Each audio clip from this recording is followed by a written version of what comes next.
Hello, I'm John Furrier with theCUBE. We are here at the New York Stock Exchange. This is our East Coast studio, our access point. It's our hub on the East Coast. Of course, we got theCUBE studios in Palo Alto, connecting tech with money, connecting money with tech. Also, you got a great community. And the Crypto Trailblazers series, which started out as a very humble series, is now continuing to thunder away. We feature the leaders in crypto as crypto infrastructure, cryptocurrency, digital goods are all now going mainstream. We continue that here. Edward Woodford, founder and CEO of zerohash, is here.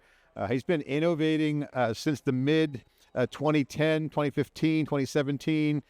Started this company in 2017, now establishing connections with the financial system where we start to see the ushering in of a new generation. Edward, thanks for coming in our Crypto Trailblazers. You've been blazing the trails.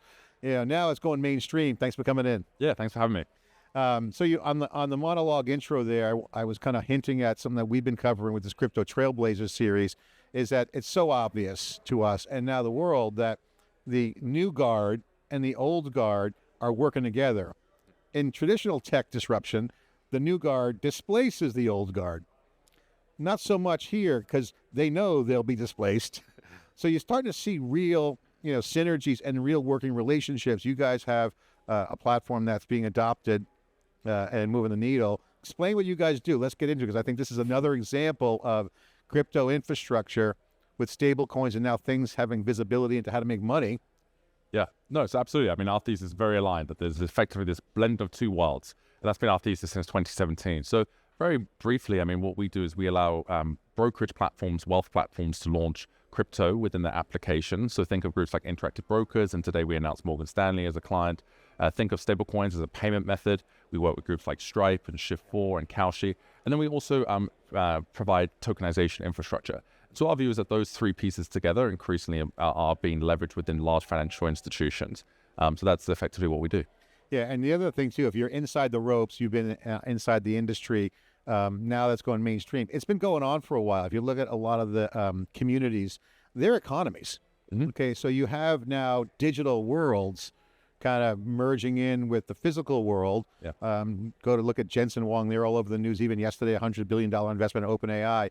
He talks about physical AI. Now, I want to bring that up because the physical finance is meeting digital finance. Yeah. And they work together. So it's a one system. It's like first party relationship between digital and with digital assets. Yeah. Now money's being made, money's being transacted. So Morgan Stanley adopts your platform. I can see them doing that. So take us through that interaction, because that's, again, more evidence that the physical digital world, I mean, we all get bank statements. That's actually digital technically, but I mean, it's already here. Yeah, no, I agree. I mean, look, I think this technology is effectively a disruptive way to change value globally. And it's a way to make money and value programmable. To your point around digital communities, it's now effectively allowing us to move value in a more seamless, global, instant, 24/7, low-cost way that could be programmed in the same way that we program anything else. And obviously, you mentioned, agents, for example. There's increasingly a blend between agentic payments and blockchain, right? Because agents want to be able to program things, and you want to be able to authorize things. So I think there's a beautiful application to blockchain more generally. But in terms of what we do with groups like Interactive Brokers and Morgan Stanley, effectively there where we started is with their wealth and trading side. And effectively their clients are saying, look, we want crypto, and or we already do this today somewhere else. And so these groups are looking to offer crypto as an asset class, no different to any other asset that they offer today, seamless, embedded within that customer experience. And that's effectively how I think banks will start. But these banks have already, in some sense, already put crypto in the rearview mirror from a trading perspective. They're now spending an increased amount of time in terms of tokenization and stablecoins, to your point about really looking at this as a core technology that can disrupt the way that banks and large financial institutions move value globally around the world. You know, what I love about what you guys are doing is that the platformization of finance is here. And it's not like you buy a platform, it's truly enabling stuff. So yeah, look in the rearview mirror, because that's enabled from the platform. Morgan Stanley is not like a low-end customer. I mean, so that's a huge accomplishment. A lot of startups, they get some names. Look at our roster, and you don't usually see the big names on there. So Morgan, obviously, huge endorsement. Yeah. What's their use case? Take us through the mindset. What's going on, Morgan? Because it's now being reported. We all knew this in the industry, that all the banks have been working on crypto, trying to figure out where the shoe will drop.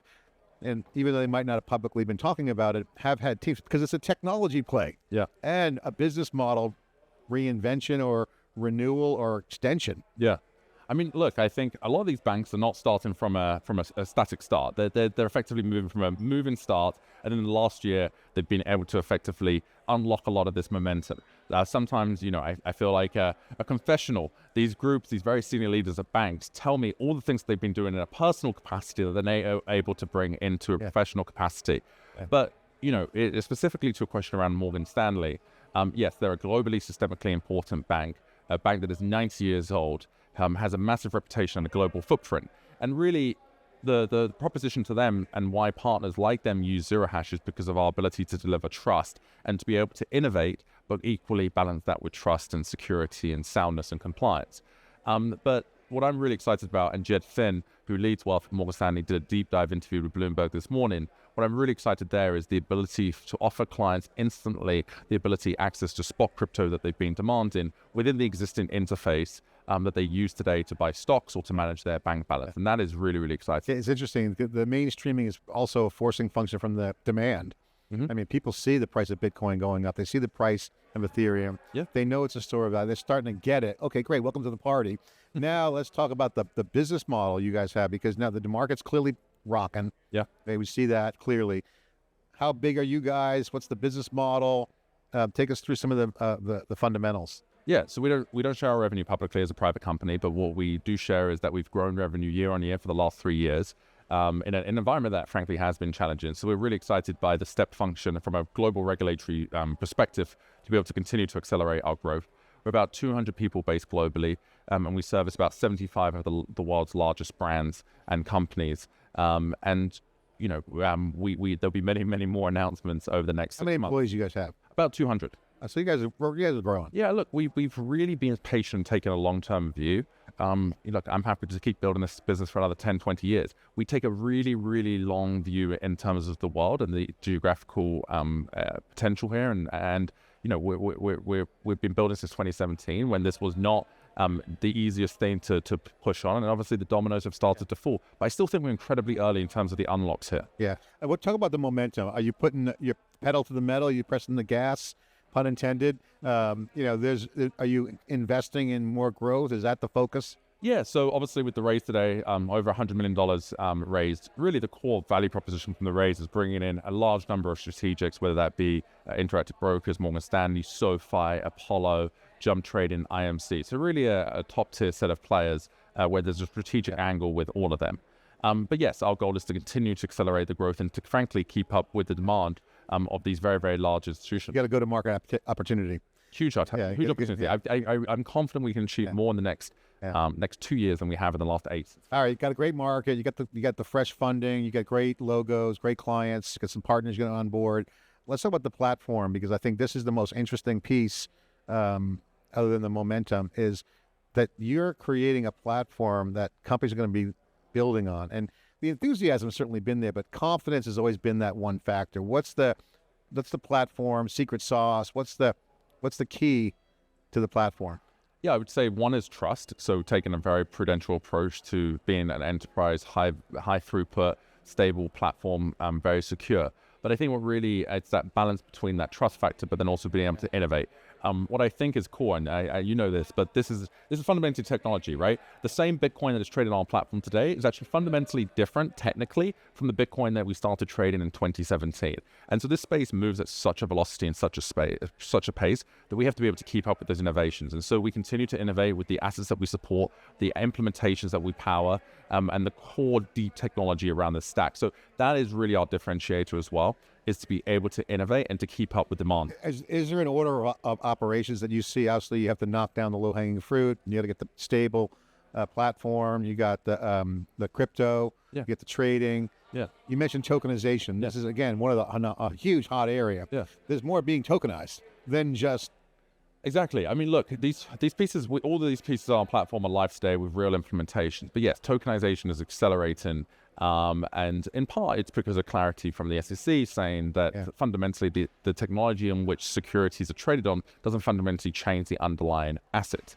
So there's been a lot of clarity there. I think what you'll see is large institutions move from largely a proof of concept into actually mainstream. It's been quite genius, actually, that clarity. The Genius Act and the Clarity Act definitely have been amazing. I mean, when stable coins, obviously a lot of different stable coins, really makes the U.S. dollar also a sovereign growth opportunity, because you look at inflation outside the United States, now you have a little bit global market. What's your perspective and reaction to stable coins in terms of what that's going to impact outside of the obvious of making people comfortable clearing and trading? Yeah, look, I think obviously Genius effectively requires issuers to hold dollars in short-term treasuries, and that's obviously attractive. But what I think people talk a lot about the store of value story with regards to stables. I think what really excites me is this power as effectively the world's global instant alternative payment method. Really is a method to move value instantly and globally. The store of value is definitely an interesting piece, but for me, it's that kind of transactional element that really excites me. The stability. I mean, you can actually transact internationally pegged against the U.S. dollar with any coin. Yeah, and globally and low cost. And I think, a lot of the narrative today is focused on AUC, right? Assets under custody of the issuer. I think the story will increasingly become, what is the total process volume? What is the TPV on which stable coins are leveraged globally? I think that'll be a growing part of the story over the next 12 to 24 months. Yeah, I have to ask you, being an entrepreneur, because one of the things that I've been seeing, it's very clear to me coming from Silicon Valley to New York, is in my entire life, I've never seen the financial sector truly have like pure entrepreneurship. Now, there's been entrepreneurial activity in the New York financial world. Get a prepaid calling card, sit under a rail, buy a boat, get a house in the Hamptons, but never structural change where someone can say, hey, I was working at Goldman Sachs, I was an associate at a hedge fund, I could do better, and actually leave and actually start a company, and they take territory. So you're starting to see the infrastructure of finance, the stuff you're working on, be an opportunity for entrepreneurs, like in tech, where smart people can just go see an opportunity and take it down. And actually take share away from a big institutional incumbent. Yeah. I mean, I agree with that largely. I mean, I think the last very dramatic shift in this space was the electronification of markets, right? And so if you look at the story, for example, Interactive Brokers, who led our round, if you look at the story of Thomas Petterfy, the founder, he was one of the innovators in electronification of markets. And there was some pushback in terms of what he was doing. So I think this is actually a very similar disruptive power. That was 40 years those ago. Gatekeepers are vulnerable, and they know it, but they have to align with the you have to adapt, and I think that there's a huge velocity to adapt, and now there's a desire effectively to catch up. You said it's early days, early innings, early days. Peg what's coming, because again, if you got entrepreneurship, which we kind of agree that if you agree that's happening, then you say, okay, what's next?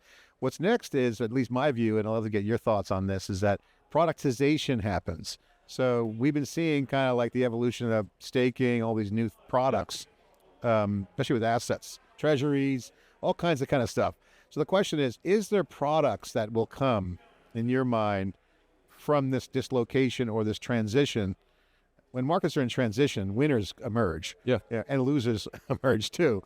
But the productization of finance is happening. What's your thoughts on that? Do you have any opinion? Yeah, look, I think over the next 12 months, every single bank in the US that has a wealth or trading arm will offer crypto. I also think over the next 24 months, banks and every financial institution will meaningfully move into the tokenization space. So I think that you'll see meaningful parts of financial institution balance sheets be tokenized in a way to create additional value. And I think that's very, very clear.